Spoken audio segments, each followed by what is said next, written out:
ఈ కల్చర్ కోసమా మొన్నటిదాకా అనసూయ, ఈ అన్వేష్ గాడు, ఈ నాగబాబు వీళ్ళంతా కొట్లాడింది డిసెంబర్ 31 రోజు నైట్ జనవరి 1 రోజు. అమ్మాయిలు వాళ్ళ ఒంటి మీద బట్ట సోయి లేకుండా, వాళ్ళ బాడీ సోయి లేకుండా తాగి తందనాలు చేసిండు. ఇలాంటి కల్చర్ కోసం వీడు ఫైటింగ్ చేసింది. వీనికి సపోర్ట్ గా అనసూయకు సపోర్ట్ గా నాగబాబు. ఒక్క దానికన్నా దాని ఒంటి మీద దాని బాడీ ఎట్లుంది, దాని బట్టలు ఎట్లున్నాయి, ఇదంతా ఒక్కదానికన్నా సోయిందా?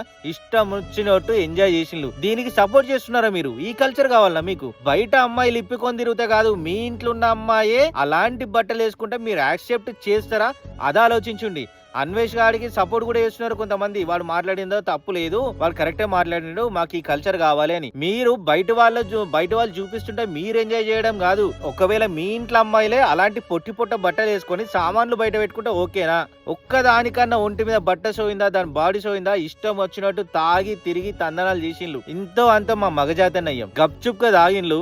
31 రోజు దావత్లు మస్తు ఎంజాయ్ చేసిండ్లు.